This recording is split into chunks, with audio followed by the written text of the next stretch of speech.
suis Chani, je vis en Indonésie maintenant depuis 21 ans pour essayer de sauver les gibbons et la forêt et puis toute la biodiversité qu'elle contient à Bornéo et Sumatra.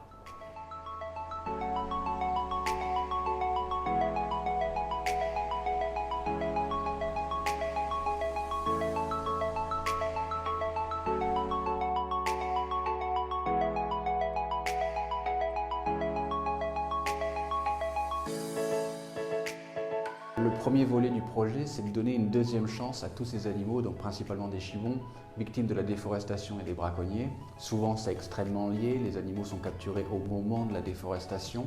Donc faire en sorte que ces animaux qui sont capturés pour servir de jouets vivants soient récupérés par les autorités et ensuite donnés à Calauet pour être réhabilités, pour un jour essayer de les rendre à la vie sauvage, qui n'est vraiment pas facile. Aujourd'hui, par exemple, on a plus de 371 gibbons dans nos centres, à Bornéo et Sumatra, donc avec des vétérinaires, des soigneurs pour s'occuper de tout ce monde-là, mais aussi des crocodiles, des ours malais et toutes sortes d'animaux qui passent par Calauet. Et le second volet, c'est d'essayer de les sauver quand ils sont encore dans les arbres. Et donc maintenant, on achète des terrains pour créer des réserves privées où les gibbons sont encore libres. Donc on les sauve quand ils sont encore dans les arbres. Et c'est devenu une action majeure de Calauet aujourd'hui, avec plus de 1000 hectares aujourd'hui protégés. Si nous, on n'achète pas ou on ne gèle pas ces terrains, l'industrie le fera à notre place et eux, ils couperont. Je n'achète que des terrains qui appartiennent déjà à des propriétaires privés.